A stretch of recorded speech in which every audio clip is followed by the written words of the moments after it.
Good morning, students.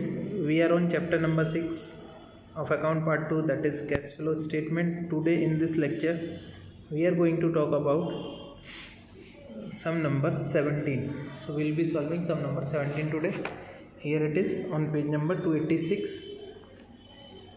From the following information, calculate cash flow from operating activities. Profit, again here also friends, information of 2 years are given, 2017 and 2016. Profit and loss account of both the years are given. General reserve is given, taxation provision is given, depreciation fund is given, goodwill given, debtors given, creditors, outstanding expenses and prepaid expenses. Moreover, in additional information, profit on sale of asset is given, interest paid on debenture is given, loss on sale of furniture is given, dividend payment is given, and income on rent is given.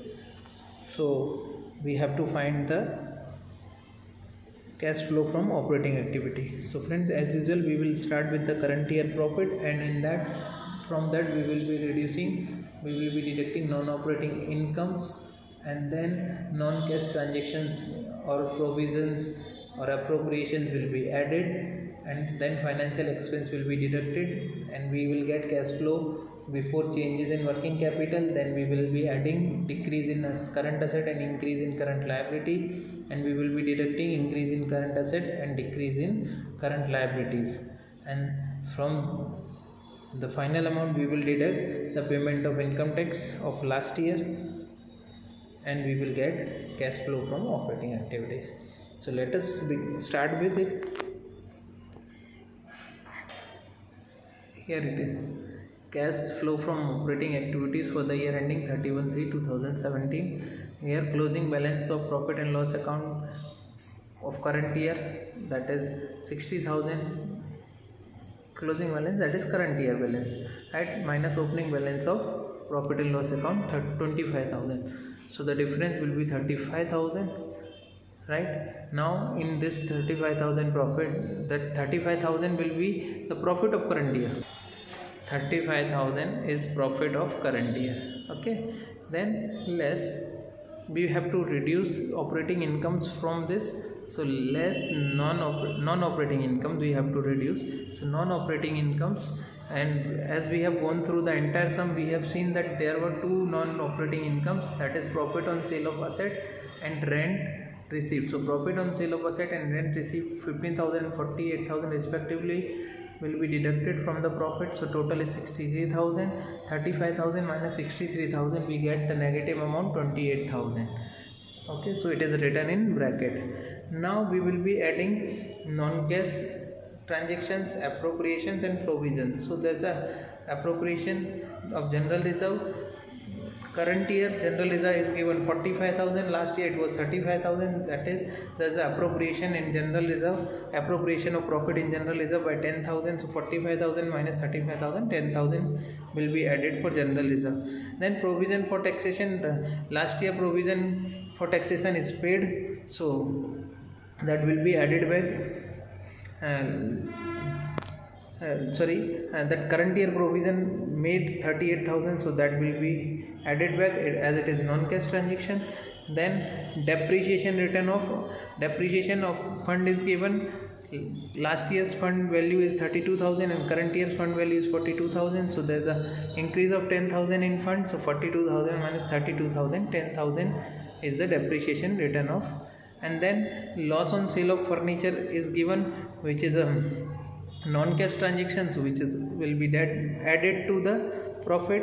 And last, goodwill is also given. So goodwill, current year's goodwill value is given 27,000 and last year goodwill value is given 38,000. That means goodwill is written off by rupees 11,000. So these 5 items, general reserve, provision for taxation, depreciation written off, loss on sale of furniture and goodwill will be added to the profit. So this total amount is 77,000. When 28,000 negative and in that 77,000 is added, we get 49,000. Now friend, this is the time to add the financial expenses, and when we have gone through the sums, we have seen that there were two financial expenses: interest paid on debentures and dividend payment. So interest paid on dividend and dividend payment, interest paid on debentures and dividend payment. So 32,000 and 10,000, total 42,000 will be added. So we get 91,000. This 91,000 will be known as cash flow from operating activity before changes in working capital. So it is what? Cash flow from operating activity before changes in working capital. Now friends, we have to add decrease in asset and increase in current liability, decrease in current asset and increase in current liability. We have seen, so there is no current asset which is decreased, so nothing will be written in that, and increase in current liability, so there is one current liability which is increasing, that is creditors. Last year value is 29,000 and current year's value is 39,000, so there's a increase 10,000 in creditors, so 10,000 creditors will be added. Right now we have to reduce increase in current asset and decrease in current liability. So friends, here two current assets are there which have been increased in this current year when compared to previous years. One is debtor. Earlier it was 39,000, now it is 49,000, so 10,000 increase, so 10,000. And prepaid expenses, earlier it was 10,000, now it is 14,000, so 4,000 increase. And finally the decrease in current liability, so there is one current liability outstanding expense which was earlier 12,000 and now it is 17,000, so there's earlier it was 17,000, now it is 12,000, so there's a decrease in outstanding expenses, so 5,000 decrease. So these total of all these three items, 10,000, 4,000, 15,000, 19,000 will be deducted from profit. Right now let us see, this 82,000 is what? Profit or cash flow from operating profit after changes in working capital, and from the final amount we have to reduce or we have to deduct the payment of income tax which is done in the current year which belongs to the previous year, because this cash transaction is done this year. So 48,000 will be deducted and whatever left will be known as cash flow from operating activity. So 82,000 minus 48,000, we get 34,000. This 34,000 is the final amount of cash flow from operating activity.